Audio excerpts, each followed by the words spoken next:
Luar biasa Inter Milan teman-teman ya. Mereka bisa menang di Derby della Madonnina lawan AC Milan dengan skor telak 0-3. Mereka menghancurkan AC Milan dengan bisa mencetak lebih dari 1 gol dan juga lagi-lagi mencegah AC Milan untuk mencetak gol. Kenapa saya mengatakan lagi-lagi? Karena sebelum lawan Inter, AC Milan lawan Spezia dan AC Milan juga kalah di game tersebut tanpa bisa mencetak gol. Jadi ini adalah kesulitan tersendiri sekarang bagi AC Milan pada saat mereka lawan tim yang mengandalkan man marking dan juga bermain cepat dalam urusan melakukan transisi setelah bertahan kemudian mencoba melakukan serangan dan juga ketika mereka bermain agresif. Tapi yang perlu kita fokus pertama adalah klasmen sementara Serie A. Inter berada di peringkat nomor 1 dengan poin 53. Di bawahnya ada Milan dengan poin 49. Artinya sudah ada selisih 4 poin. Lumayan ya bagi Inter Milan. Kemudian di bawahnya ada Roma, selisihnya 9 poin. Tapi jika Juventus menang lawan Crotone, artinya Juve akan nantinya punya 45 poin. Berarti mereka akan berada di peringkat nomor 3 dan mereka hanya perbedaan poinnya dengan Inter 8. Ya, jadi jika Juve menang akan semakin seru persaingan menjadi juara di Serie A musim ini. So, coming back to this game, ini adalah pertandingan yang memang perlu dimenangkan oleh kedua tim, bukan hanya oleh Inter atau bukan hanya oleh Milan. Ya, saya sudah jelaskan lah di konten channel YouTube Bola Bung Binder sebelumnya pada saat saya preview pertandingan ini, bahwa Milan perlu menang untuk naik ke atas dan Inter perlu menang untuk jaga jarak dengan AC Milan dan tentunya klub-klub lainnya. Tapi yang menarik ya di game ini bahwa Inter Milan sebetulnya kan tidak banyak nih menguasai bola. Tapi mereka lebih banyak melakukan shot on goal, bukan yang on target ya, shot on goal ke arah penjaga gawang Donnarumma dan mereka juga sebetulnya tidak banyak mendapatkan peluang yang berbahaya. Tapi dengan tidak banyak mendapatkan peluang yang berbahaya, yang artinya on target, mereka bisa mencetak 3 gol. Nah, artinya memang efektivitas Inter ada di lini serang. Ya, kita juga sudah tahu itu kan, karena mereka adalah tim yang produktif. Tapi saya berbicara tentang efektivitas. Pada saat Inter tidak menguasai jalannya pertandingan, sepertinya mereka memberikan AC Milan penguasaan bola lebih banyak atau lebih lama, tapi mereka terlihat lebih efektif pada saat melakukan serangan. Ya, ini semua karena taktik dari Antonio Conte. Nanti saya jelaskan taktiknya seperti apa. Dari AC Milan sebetulnya mereka juga melakukan banyak shot on goal. Secara total memang kalah dari Inter yang saya hitung. Tapi peluang-peluang emas dari AC Milan lebih banyak daripada Inter. Apalagi di awal babak kedua kan, yang Handanovic melakukan 3 kali save. Itu kan sangat krusial ya melakukan save. Jadi membuat Inter tetap dalam posisi unggul.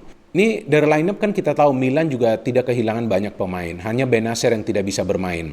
Di belakang berikut penjaga gawang adalah pemain-pemain inti yang biasa dimainkan. Di tengah Tonali yang masuk menggantikan Benacer, tapi masih ada Kessie, Saelemaekers, Calhanoglu, Ante Rebic dan Zlatan. Ya, Zlatan harus main karena sejak Zlatan bergabung kembali ke Milan, dalam 3 pertandingan saat ia tampil membela Milan lawan Inter, ia selalu mencetak gol. Sebaliknya bagi Lukaku, sejak ia membela Inter Milan, dalam setiap pertandingan derby, dia selalu mencetak gol lawan AC Milan. Luar biasa ya Lukaku ya.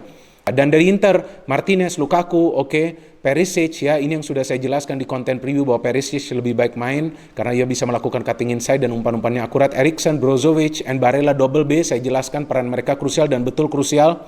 Hakimi, mantan pemain Madrid, ada Theo, mantan pemain Madrid di Milan, mereka berhadapan Bastoni, De Vrij, Skriniar, dan Handanovic. Nah, ini yang penting nih bagi Inter, bahwa mereka menempatkan 3 pemain di tengah yang bisa merebut bola dan juga bisa melakukan serangan ke arah pertahanan AC Milan. Perisic meskipun posisinya adalah wingback, tapi sepertinya ia bermain seperti penyerang sayap ya. Ia begitu aktif menyerang ke pertahanan Milan sehingga Calabria juga tidak bisa melakukan overlap di pertandingan ini. Ia tidak seperti biasanya. Theo Hernandez ya memang sudah terbiasa nih melakukan overlap, sudah terbiasa juga terlibat dalam serangan yang coba dibangun oleh Milan. Maka itu beberapa kali kita lihat Lukaku atau juga Hakimi bisa mengeksploitasi ruang yang kosong di pertahanan Milan karena Theo Hernandez terlambat kembali ke posisinya di sektor fullback sebelah kiri. Karena Theo bermain sebagai fullback sebelah kiri, bukan bermain sebagai wingback. Beda dengan Hakimi dan juga Perisic. Jadi Hakimi dan Perisic memang juga harus naik turun. Tapi ya paling tidak mereka pas turun itu bisa menunggu di tengah dulu. Tapi kan kalau Theo harus turun ke belakang, Karena kita tahu bahwa dua defensive midfield Milan ini juga akan lebih sering menutup daerah dari center back, ya. Kapan-kapan tentu ke full back, tapi kan tidak akan selalu begitu karena dua defensive midfield Milan juga sering terlibat dalam proses membangun serangan. And first goal, teman-teman lihat ya, ada through pass yang diberikan ke Lukaku. Yang menjadi persoalan di sini pada saat memang tidak ada Theo Hernandez. Terlihat Lukaku begitu mudah melewati, mengajak sprint Romagnoli. Ia coba memberikan pas sebetulnya ke Lautaro. Bagus juga Kjaer mengantisipasi passing tersebut. Tapi kemudian pada saat Lukaku mendapatkan bola tersebut lagi juga tidak ada pressure ke Lukaku. Sepintas ia melihat ada siapa di dalam kotak penalti dan ia memberikan umpan melengkung yang bisa disambut oleh Martinez. Kjaer juga tidak menyangka ada pemain Inter di belakangnya dan tidak ada pressure juga dari Calabria atau pemain lainnya ke Martinez. Oke, 1-0 to Inter. Berarti Milan harus keluar menyerang. Betul Milan keluar menyerang. Yang pintarnya Conte pada saat Inter sudah unggul terlebih dulu, ya terlihat ia menerapkan taktik agar para pemain Inter menunggu bola saja dulu di belakang. Ini bukan taktik defensif loh teman-teman. Ya, jika Conte menerapkan taktik defensif berarti Inter hanya akan bertahan. Tapi mereka memberikan peluang, kesempatan lah istilahnya kepada para pemain Milan untuk melakukan serangan. Mereka seperti memancing para pemain Milan untuk keluar dari posisi mereka. Istilahnya keluar dari sarang mereka. Dan pada saat mereka keluar dari sarang mereka atau posisi mereka, nah terlihat setiap serangan cepat yang dibangun oleh Inter bisa menyulitkan para pemain Milan di defense. Bentar kan banyak peluang. Lukaku yang memutar badan shooting setelah mendapatkan umpan dari Brozovic. Kemudian Perisic coba memberikan umpan ke Lukaku, hampir saja ia mencetak gol jika ia bisa connect ke umpan dari Perisic. Dan Perisic yang melakukan shooting, rebound, coba juga untuk diselesaikan menjadi gol rebound tersebut, tapi gagal Martinez karena ada Kjaer di sana yang sepertinya melakukan halauan. Ya artinya Inter bukan hanya bertahan, tapi mereka menyerang pada saat mereka melihat ada celah di pertahanan atau di lini tengah Milan. Di babak kedua, Milan all out. Ini bahaya, karena transisi dari bertahan ke menyerang Milan ini lebih efektif. Dan sebetulnya kan Milan bisa menyamakan kedudukan. Ibra mendapatkan 2 peluang dan Tonali mendapatkan 1 peluang, itu hanya dalam waktu 2 menit. Ya bagus juga ya form dari Handanovic. Jika saja itu draw 1-1, ya bukan berarti Milan bisa meraih hasil draw atau menang.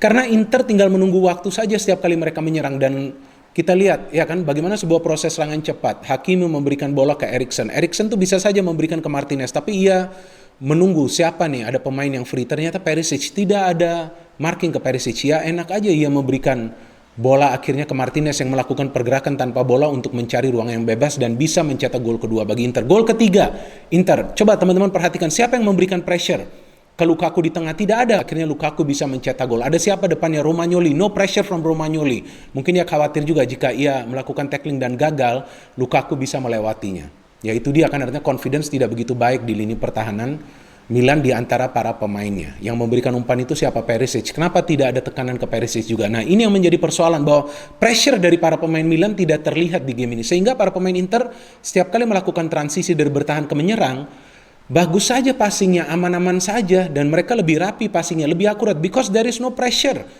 Tidak ada pemain Milan yang mengganggu pemain Inter Milan agar mereka tidak bisa memberikan passing-passing yang akurat.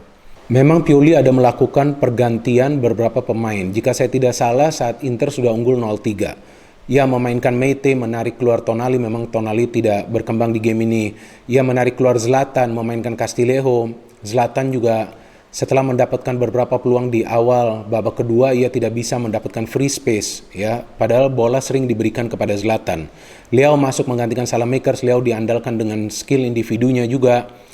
Tapi pinternya Conte, ia melakukan counter strategi dengan juga mengganti beberapa pemain. Yang ia mainkan adalah pemain-pemain yang punya defensive qualities yang lebih baik daripada pemain yang ia tarik keluar. Seperti Perisic diganti dengan Darmian. Defensive quality Darmian jauh lebih baik. Hakimi diganti dengan Yang. Defensive quality Yang jauh lebih baik dong dari Hakimi kan.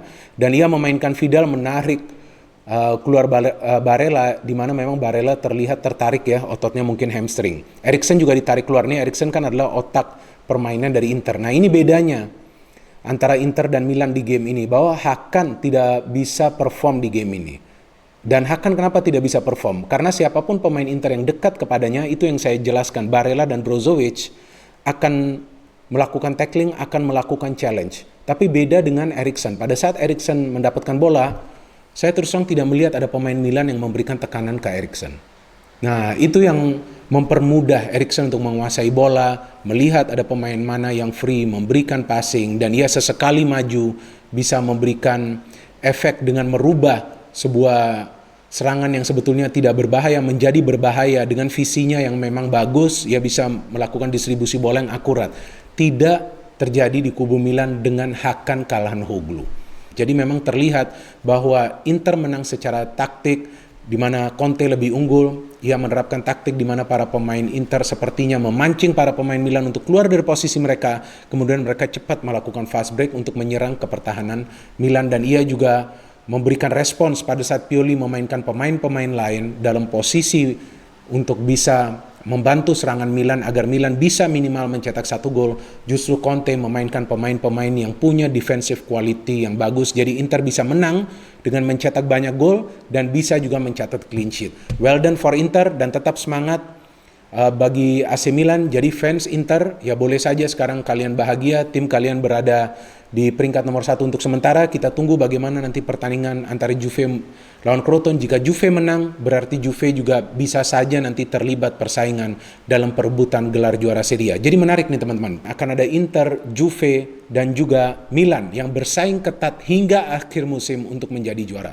No hit, only football, salam sepak bola.